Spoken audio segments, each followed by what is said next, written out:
Wilson Morales from Black Women TV. Hello, folks. How's it going? What's up? Well, how you doing, man? Good. It's always good to see you. You're everywhere, Anthony. You've had a great year so far. Keep it going. Obviously, Stephanie coming into this, I see that, Quiet's a little bit more confident than she was in season one. What more can you say coming into season two? I agree with you. She's a lot more confident. She's a more confident person. She's a much more confident driver. Anthony has some opinions on my driving skills, I didn't say nothing. Just feel it. every scene when she's driving, You. you see me holding the old shit handle like this. Fine. I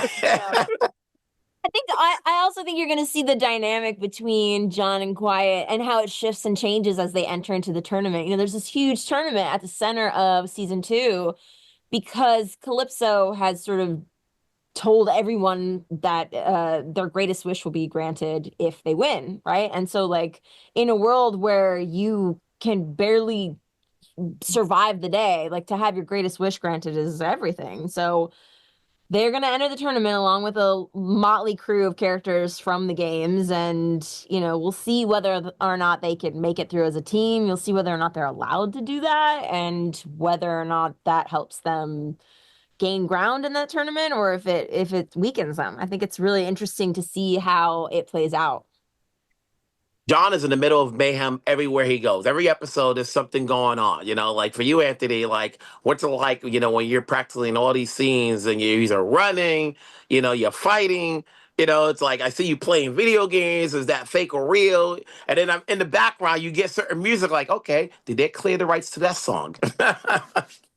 Well, Wilson, knowing you now for 23 years, you know that my life is a perpetual state of turmoil and sometimes angst. But John has a lot of that in his life also.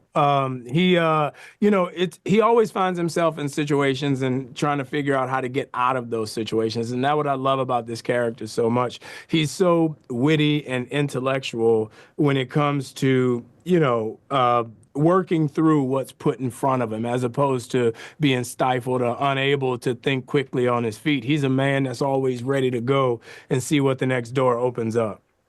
I'm going to ask you guys, if you had your choice of songs in some of your scenes, what would you pick?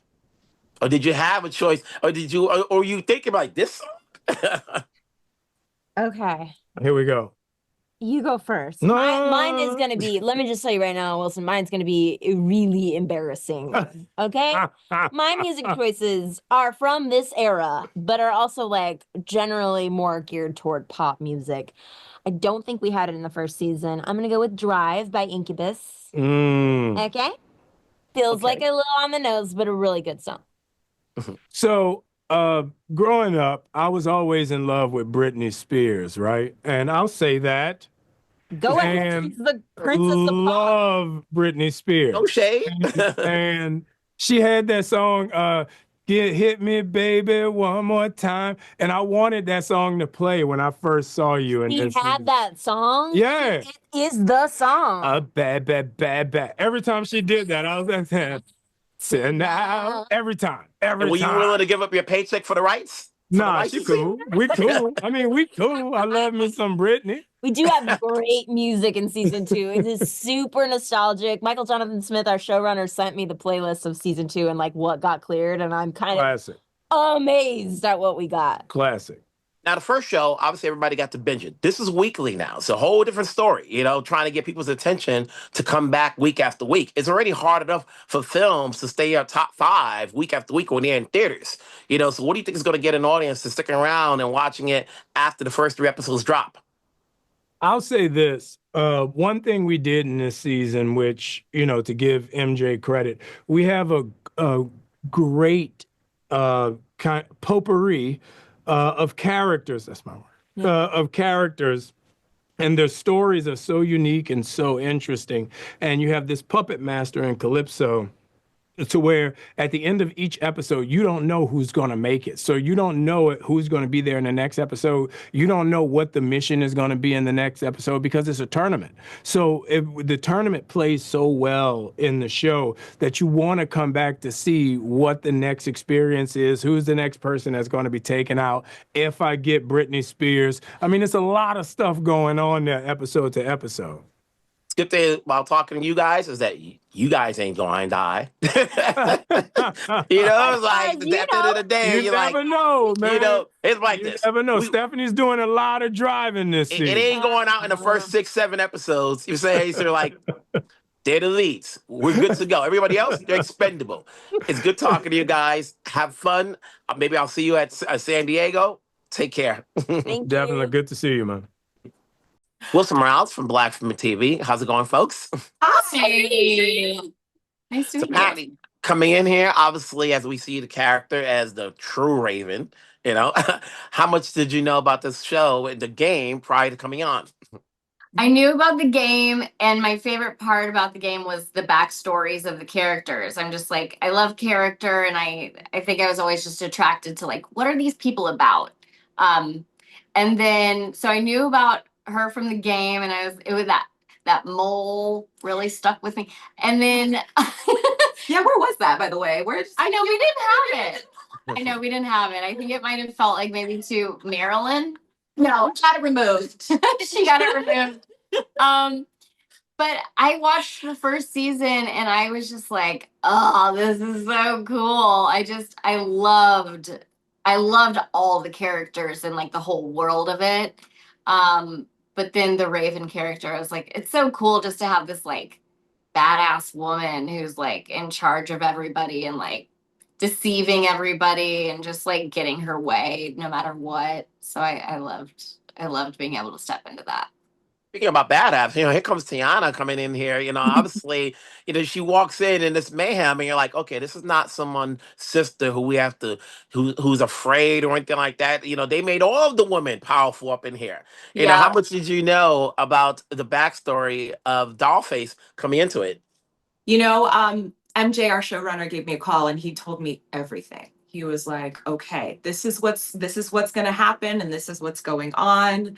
I watched the first season, so I knew what I was in for.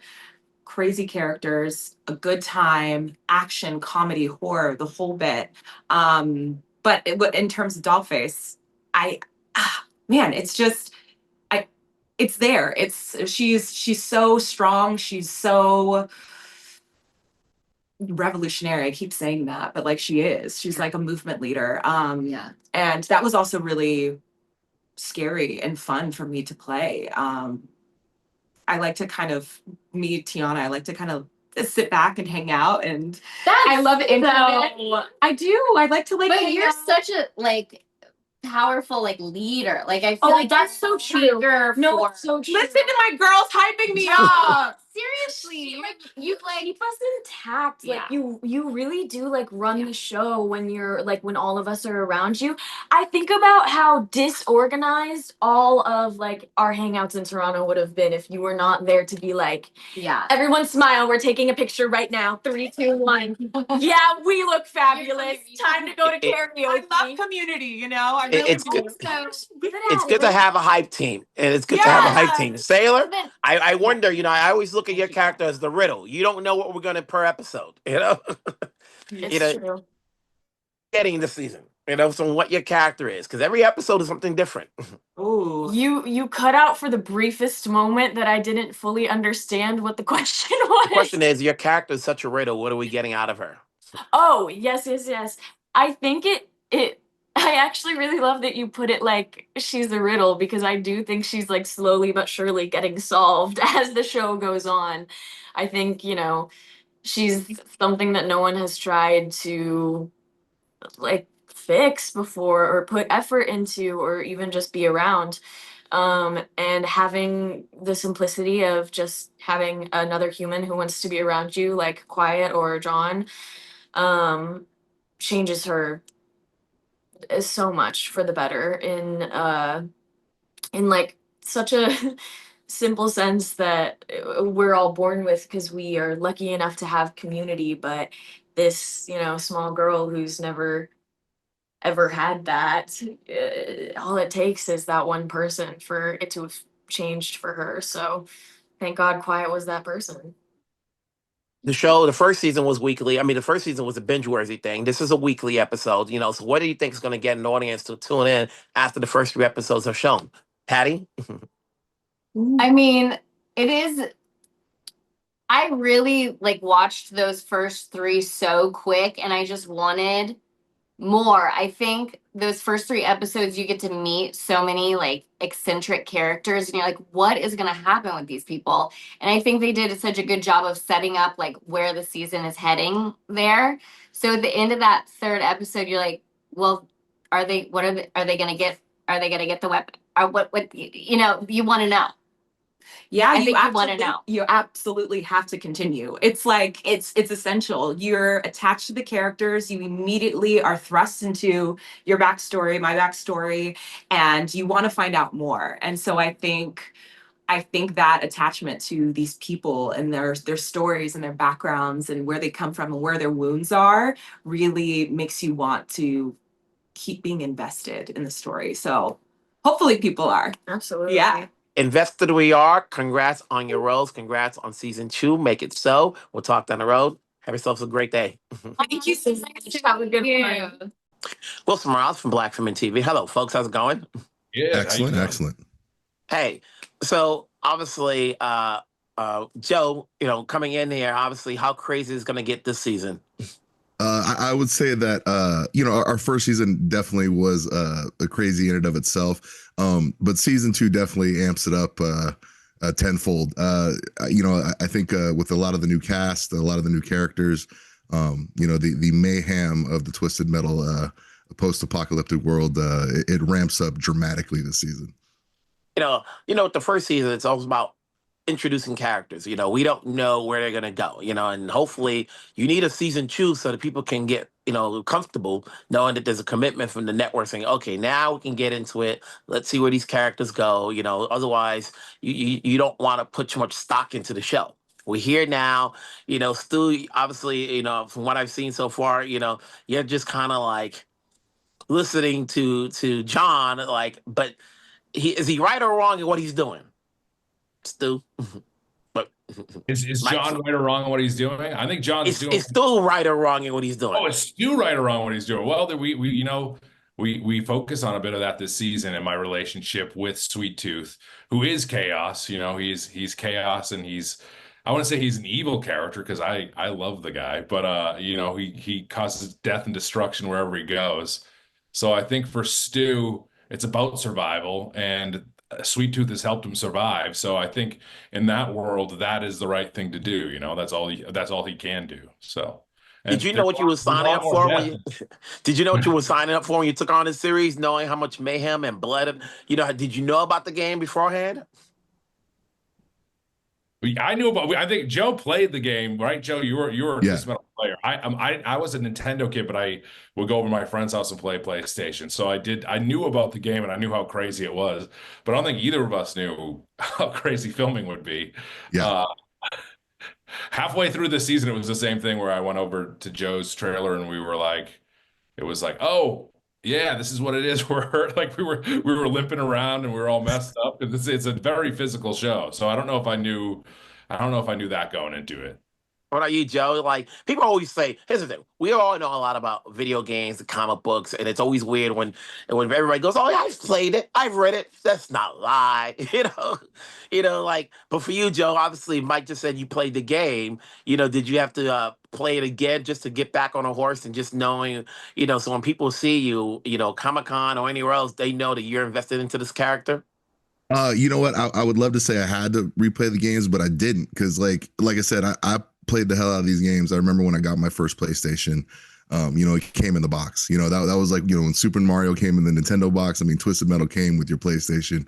And, it was the first time in the first game that I ever got to like sit down with friends and like you took on your friends, you blew up your friends, and that was wild, just sitting on the couch, chopping it up and, talking all the trash that could be talked and, trying to blow up the Eiffel Tower at the end of the Paris level. So, yeah, I mean, yeah, Twisted Metals, I've played all the games throughout the series, leading up to Black, and even the newest version of just the Twisted Metal reboot. And, I've always known about the series. I've always known about the mythology and the various storylines and crazy characters that came with the series. So, when the opportunity came to play Sweet Tooth, I jumped at it because it was a very familiar territory for me. the first season, Mike, everything came all at once. Now it's spread out, weekly. So what's going to get an audience to stick around is, because we got a lot, what's coming out in the summer in theaters, some new shows coming on streaming and stuff like that. What's going to get an audience to stick around and say, okay, let's pay attention, especially if they're new to watching the series. As I mentioned, now that we know there's a season 2, people can get committed going back to watching season 1. But now it's a matter of keeping up weekly. So, Mike, what do you think is going to be the answer to keeping people hanging around? Well, I think that the writers and Michael Jonathan Smith, the showrunner, they did just such a good job with pacing the episodes, and you get the first 3 on July 31st, and you'll be, after the 3rd episode, you're going to be addicted. You're going to want more. You're going to want to keep coming back for sure. And I think that they're doing it in great chunks. I watched the whole series this last weekend. And it's the 3-2-2-2-3 or whatever the deal is with it. It's like, after those 2 episodes, I just want to keep going. My mom and sister watched it all in 2 sittings, but I think that people aren't going to watch the first 3 episodes and be like, I'm done. I don't want to know what else happens, because everything is ramped up, the action, there's a lot of cliffhangers. You're going to want to know what happens. It's great. Guys, congrats on coming back. Season 2, let's keep it going forward. Obviously there's an audience now. We'll talk down the road. Have a good one. Thanks so much. Wilson Morales from Black Film TV. Hello, folks. How's it going? Hey, Wilson, how you doing? Anthony, you're having obviously a great year. You're being seen on a big screen. You're being seen on the small screen. Coming into this, how much of Calypso did you know, prior to taking on the role, and were you prepared for the mayhem? I was aware of Calypso because I played the games, growing up. I didn't own a PlayStation, but my buddy did. So I'd go home, I'd go to, his house after school, and we played Twisted Metal, and it's that iconic, opening of seeing Calypso that was amazing. So then when I got the kind of, the offer to do this, I jumped at it. And was I ready for the mayhem? I don't know if I was ready for the mayhem. It was incredible. I mean, it's like all my expectations were just completely blown out of the water, because all of the elements to this show are so fleshed out. Everyone does such an incredible job, from production design to acting to directing. So across the board, it's an absolute ride. What's funny is that, listen, we all grew up. We all played a game, maybe or 2, depending where you grew up with. Was it Atari, ColecoVision, or whatever, Nintendo? Were there only 5 games? Because when everybody says, I've played the game, I'm like, I couldn't afford a game. So I'm going to ask you, Michael, did you play the game, or were you aware of the game? I was aware of the game. I did not play the game, but I do remember those commercials, man. Like seeing that clown roll around, and it was creepy as hell as a kid. That's what I'm saying. Yeah, I didn't have a PlayStation, so I didn't have the joy and privilege to play the game at the time, but I have played it since, and that shit is fun. Here you are. You got this role that people are looking forward to see. What was it like just playing that character in the prosthetics? Yeah, man, it was a joy to step into Axel's shoes and his rig. It was actually a fulfilling kind of childhood moment, because I grew up as a chubby kid, and I got the chance to really challenge myself and get into a physical shape that I never dreamed of, and yeah, it's just like playing make believe as a child, I imagined that I had massive muscles and a 6-pack, and I did it. Which you do now. Yeah, it's been a journey. But playing him was like a full circle moment for me, just in terms of my physicality, but also getting to express some softer sides of myself too through that physicality. It was like a cherry on top, Anthony, you're playing the overseer of these games, obviously, you're the one that's, making the rules and so forth. How much fun is it, playing that part? I mean, it's incredible. It's incredible. I'm not gonna lie. There was a lot. There's a lot to actually kind of factor in, because when you are in control of all this, you gotta have it. You gotta have it unlocked. You gotta have it all figured out. So it's like you gotta have your timing right. You got to be on top of your lines in a way that you can't just kind of like mess up somewhere in the middle. You got to power through, and because if you don't keep that momentum going, it can kind of derail. So you got to stay on top of stuff.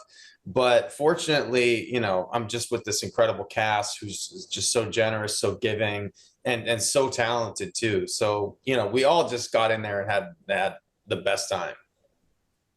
Michael, you've had the experience of being in a superhero film. Andy's going through that now. Obviously, between that and the TV shows, Anthony, how much of a perspective from what you've done in your career are you thinking about now with all that's been going on within the last month?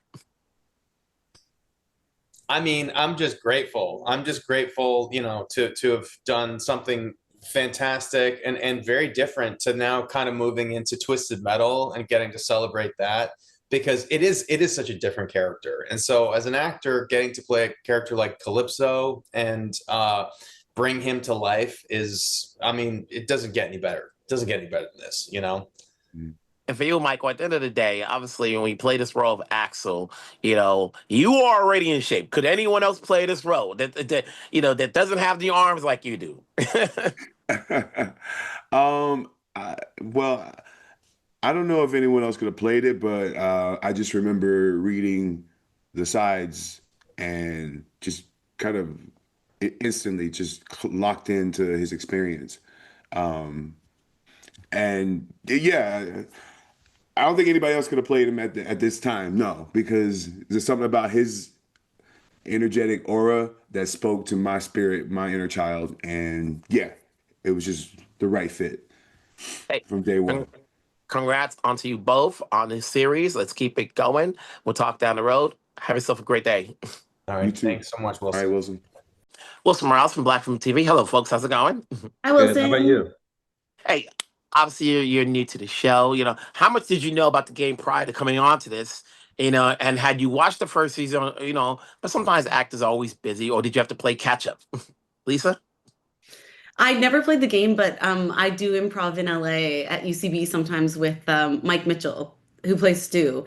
And so I knew about the show through him because, whenever like one of our improv brothers books something, we all like watch it and support. And so I had watched the first season to support Mike and like fell in love with it. So I was so stoked when auditions for season 2 came around. I was like, I'll find you at your place of work and force you to be my friend.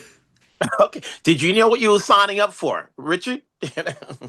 Did I know what I was? I mean, basically, I was salivating at what I was signing up for. I hadn't actually seen the show when I booked the role. I did the audition first.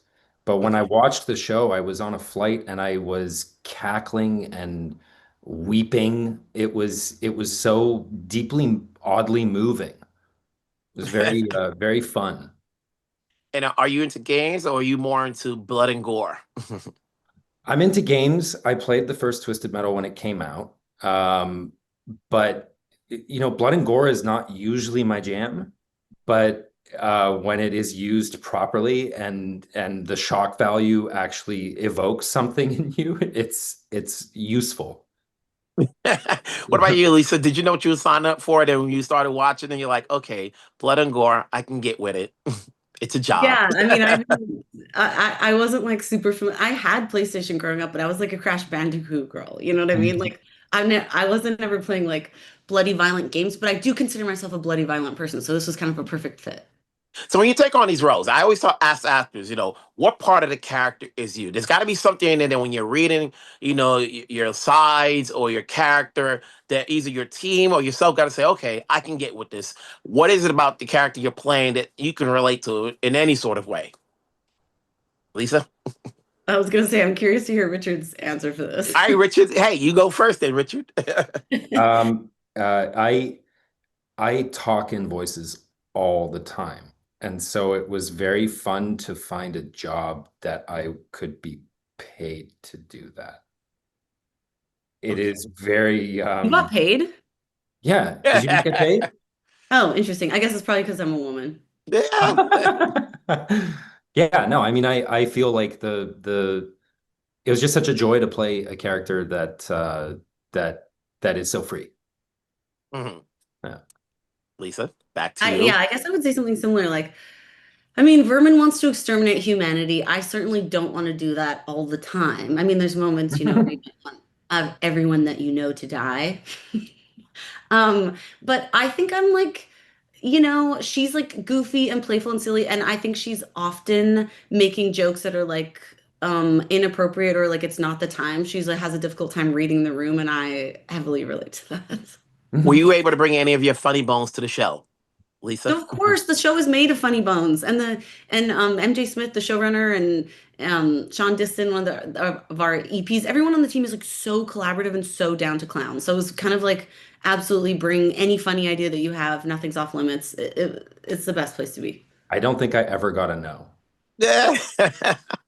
Yeah. But Mr. Grimm is not meant to be funny. He's just there to be menacing. Sure. Absolutely. Still didn't get a no.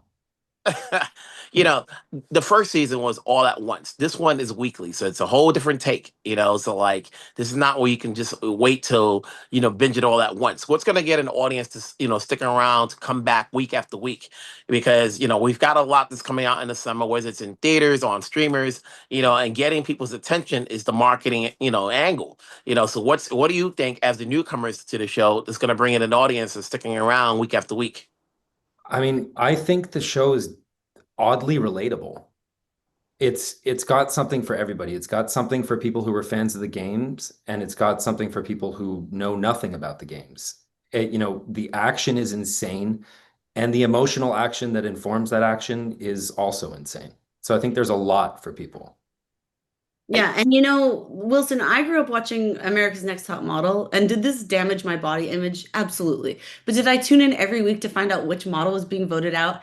Had to. So this is the same. It's like season 2 is this tournament, like which drivers are making it to the next rounds. You have to tune in to find out. I think it's going to be very binge worthy. Mm-hmm. Congrats on the show. Let's keep it going. Let's keep talking about it. We'll take care down the road, and we'll talk later. Thank you. Take care down the road.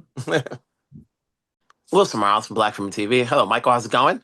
Good. How are you, Wilson? Good. So, at what point was it decided that instead of binging, we can get weekly episodes? I think that was something decided a little bit later in the game once we saw all the episodes and we're like, it just feels so great to kind of watch a little bit at a time and you're still binging it. You know what I mean? You still get a few episodes each week, which is amazing. And I think you're really going to love watching all these episodes over the course of a month. So basically, they were shot like, because I always wonder that when people do, you know, any directors coming in, you know, when you know all the episodes are going to run at once, you know, there's usually a cliffhanger, you know, at the previous episodes as opposed to, you know, you're going to come in weekly. Yeah. You know, I think it's a different style of directing. Well, you know what's funny? I actually didn't know what model we were going to be because originally we didn't know we were going to be a full binge anyway. So I just wrote the episodes like, okay, I just want every episode to end on an amazing cliffhanger that makes you want to watch the next episode no matter what. So we wrote them just whatever's the best story. We want you to watch the next episode immediately regardless. So it's always just about what's the most exciting story and what's the most exciting thing that's going to keep you at the edge of your seat. And at the same time, you know, when you have these characters coming in that fans are aware of, it's how to bring them in there without being so convoluted. Exactly. It's always, and I love this season because so much of season 1 was about John finding family, finding community, and now season 2 is so much about like, okay, we've established the foundation, we've established the community. What does it mean for him to have family? What does he do with that?